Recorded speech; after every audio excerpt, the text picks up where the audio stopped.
Hello everyone, welcome to Research Unlocked, a next level collaboration vodcast where we discuss research aims and play video games. I'm Matt, this is Della, and here with us today we have Professor Lorraine Graham from the University of Melbourne. Thank you for joining us, Lorraine. It's my pleasure, indeed. This has been a long-term dream of mine to play some video games with Professor Graham. We've been working together for 7 or 8 years now. Yes, that's exactly right. I think this is the first time we've actually played games together. So this is... there's probably a generational reason for that. We're going to find out soon enough. The whole podcast is a setup to get Lorraine to game with Matt. So today we will be playing Untitled Goose Game. So we're very excited for that. If you haven't heard of Untitled Goose Game, it is Melbourne developed, an absolute classic. You'll see very soon. But first, as a key part of what we're doing here, we're going to be asking you some questions about a research article you wrote way back in 2001. That's it. Which looked at the school experiences of autistic boys and girls and really looked at the experiences of their mothers, identified some concepts that we see in autism research today. I think were really influential. Del, can I put you on the spot? I knew this was coming. So Lorraine was a co-author on this research in 2001. Yep. What year were you born? 2002. So I am younger than this article. What is really amazing about this article, Lorraine, is just how forward-looking it was. And there's someone... I was in year 11 when this was published. As a neurodivergent person, saw how influential it can be. The work we do has, at the time we think, this is a small thing. But it actually has, in my mind, really helped to shape the narrative around how we conceptualize autism. And it's really just, I think it's just amazing. Well, it's one of the most cited articles that both Suzanne Carrington from Queensland University of Technology and myself have. And it was this really simple study that we'll talk about, looking at the experiences of 2 boys who were identified as autistic and also their mothers, and talking to them about their experiences of school. So in this study, I found it so interesting. These boys and their mothers describe the challenges around social relationships in particular, the routines and stress at school. And these are themes that we've had a Disability Royal Commission, we're still hearing this. Since this research was conducted in 2002, what changes do you think have occurred in how schools and teachers understand and support autistic children? I think that's an important question. And you would hope in 25 years that there have been significant changes, and there really have. There's more work to do always, because the whole idea of inclusion is that it's a journey. And really, when you think about inclusion, I know we're focusing on this paper and particularly students who might be autistic, but it's the whole broader concept of inclusion is about having everybody belong. No matter what they bring to any situation. So I want to answer this question by saying, first of all, I think that one of the major changes has been in the legal and accountability space, because we know as teachers and as teacher leaders and as teacher educators that it's really important that everybody understands that they have a responsibility to help all students reach their potential. Yes. So I think that's one really big change. Another change is that we have a more reliable and broader evidence base about what it is that works and what we can try with students who might be having some difficulties. And I think we also need to acknowledge that the strengths-based approach is always a great one to take with inclusion, and acknowledging what's really important about every student is their individuality. So even when you're looking at those students who do have labels and therefore get some resources and can look to having perhaps some more individual support, that the way that they experience their autism or the way that they experience any particular circumstance that might be affecting their learning or their experiences in schools is going to vary. And so it's always, to me, about getting to know the student, their individuality, what their strengths and weaknesses and their interests are, because that's the way that you can really help, and the way that you can understand, and the way that you can build together a feeling of more confidence and more self-determination for the young person. Yeah, absolutely. There's no one size fits all. There isn't. Well said. It isn't.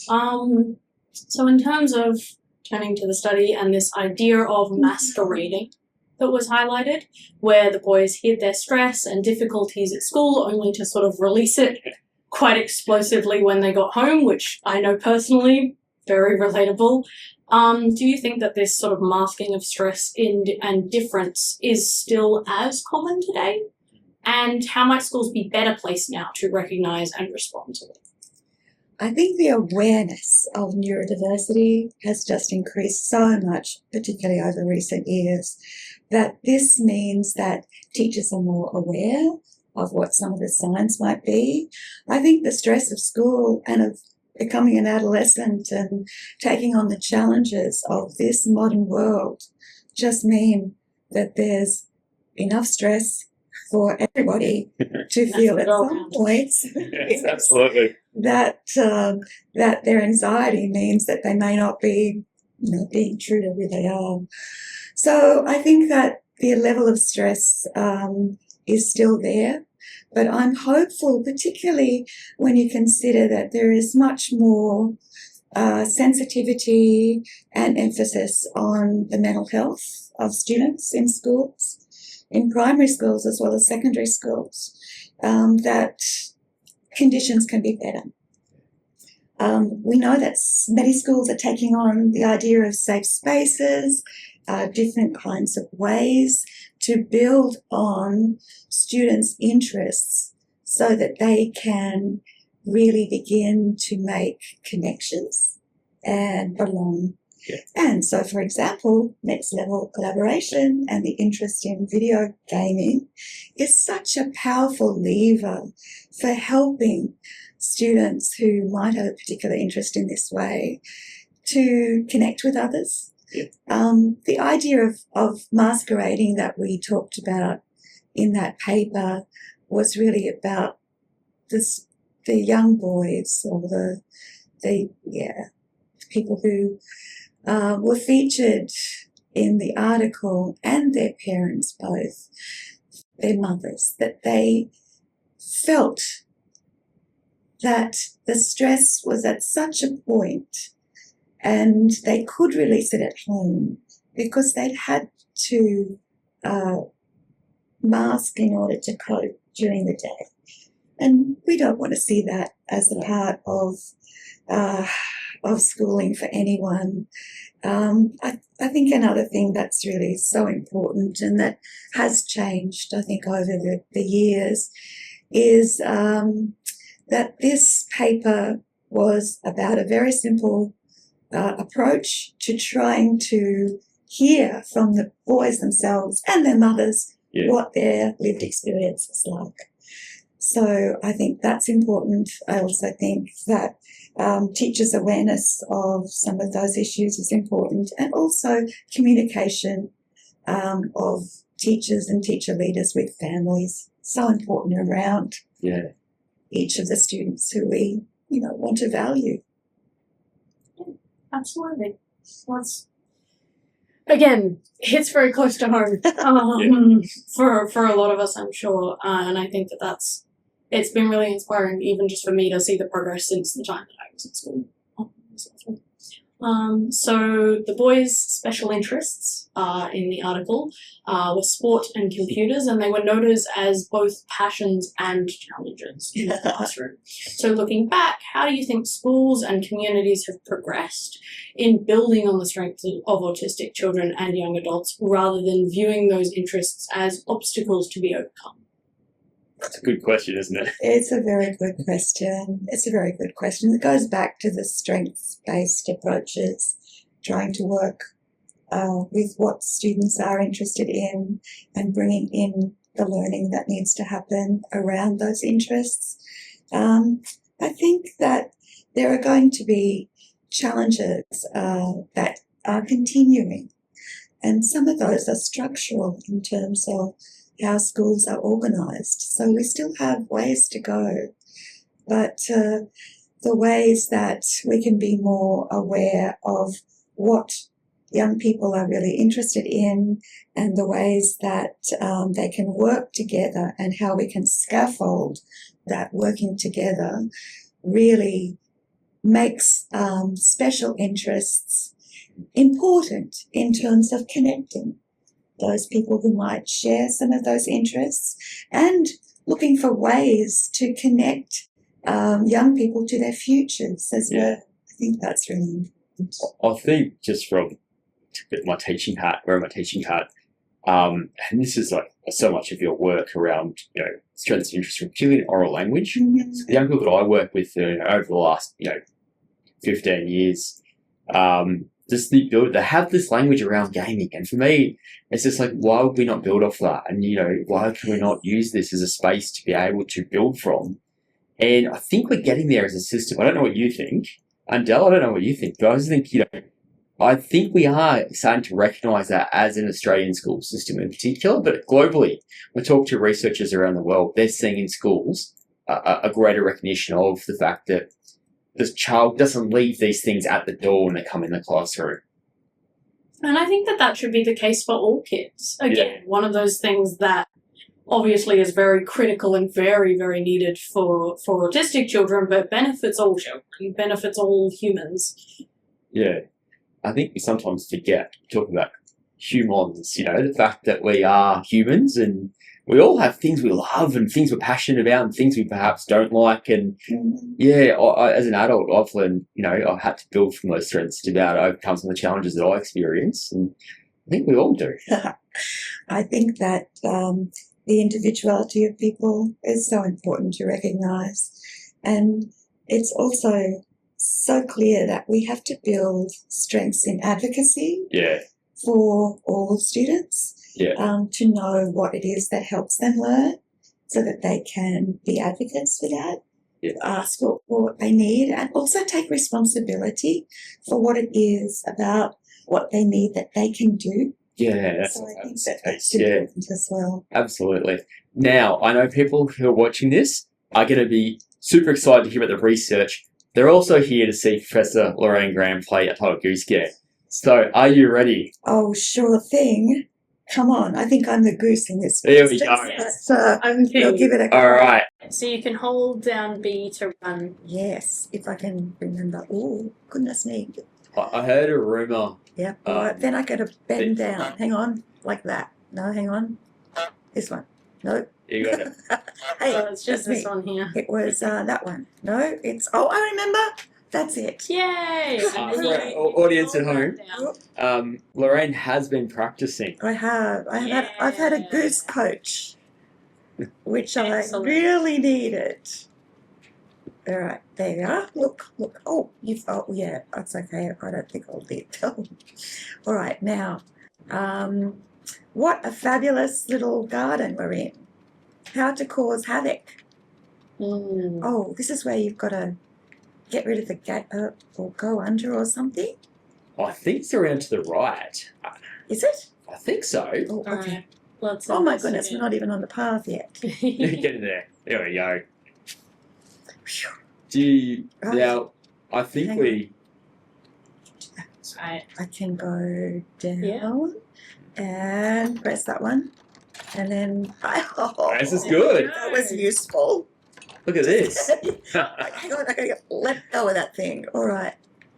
Right, okay. If you're an academic or researcher or community advocate, we would love to have you on our podcast. You too can be a goose or you can play any other game. We have a wide collection of about 60 different games. Okay, I think I can go faster now. Let's look at that. Oops. All right. Oh, Oh, goodness. I know you had a lot of work, Lorraine, in reading intervention, reading I support. have done that. Did you appreciate the fact that the title changes to Untitled Geese Game when you're playing in two-player? oh, that's very cute. It So changes. A, What and does you it should be able change pick it to? up. It goes from Yes. Untitled Goose Game Nice. Yes, to Untitled Geese Game. Oh, grammatically I do correct. appreciate that. I do appreciate that. I wouldn't want to be the only goose. No. Yeah. Team Goose. I think I'm looking for a blanket. Or we can't get too far away from one another, though, can we? Yes. We've got a. Okay. All right. Okay, Goose Coach, I hope you're appreciating my All right. efforts here. I am. So, Ooh. we've got a to-do list Oh, here wow. Okay. of tasks to do. So we have to get into the garden, and then we have to cause some mischief. No worries. So I reckon we start by trying to get into the garden. Can I get rid of my apple? Yes, if you press A. But I wanted to put it on the picnic basket. Oh, it's down here. There we go. There we go. Because Very I nice. have practiced. Yeah. Yeah. Oh, there we go. Excellent. Love that. Now I can run quickly and cause havoc with you. Beautiful. All right. So it looks like there's a key on Oh, the gate. a key. So I Oh, think we need to maybe find a key to try and get into the garden. Sounds a good idea. I have an idea, Mm. and just putting it out there. I Yeah. believe if you steal something that distracts the groundskeeper, he comes running out to you. Okay, So we you can don't need anything. steal the radio. Alright. I think that's a good idea. I like that's a that. great Hang idea. on. Wait a minute. Yeah. Yep, there we go. Yeah.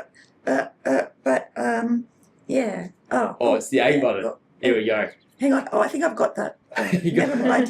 Let's take this. fertilizer. Oh, hang on. there we go. Oh, there we go. Here we go. That's much better. Right now. All right. Whoop. So there. Oh, so there we go. You got the water. I think you can grab the radio. Who's... oh, he's coming. You did it. Here we go. Oh, very And nice. run oh, in, okay, run in, right, run, right, run, right, run, okay, run. Right. Oh, Go, go. Oh, God. Which goose is the one getting in? This Is that, one, me. is that Yes, you? Lorraine me, did. yeah. That's great. Oh, God. Yes, that's That brilliant. was, Go, that was go, it's go. Like, it's just like, oh, my God. That's good. All right. All right. That's it. Wonderful. I don't think I want that, though.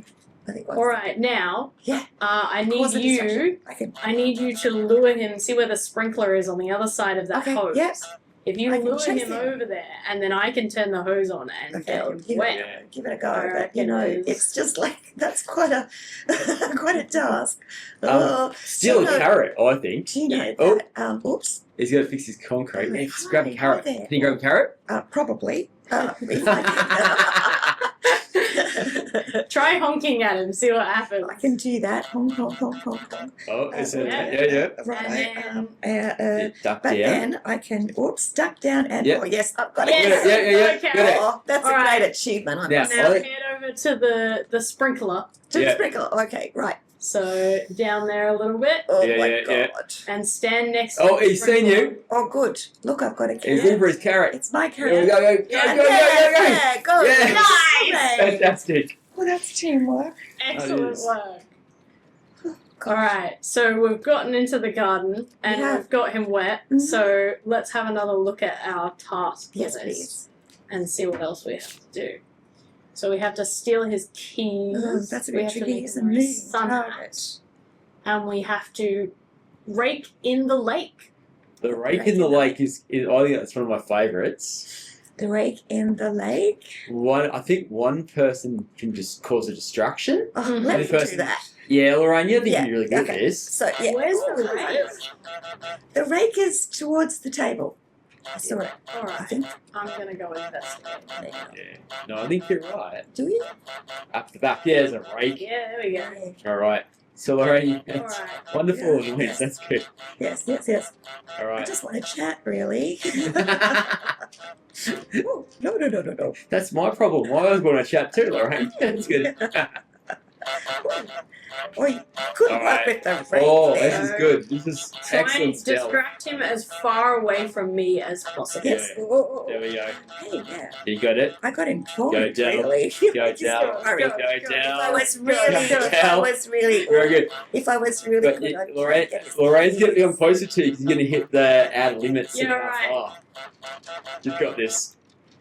All right. Well done, Del. I do like the waddle though. It's good. It's good, isn't it? It's sort of a strut. Yeah, it's a bit of a strut. Yes, Yeah. that's fantastic. Amazing. All right.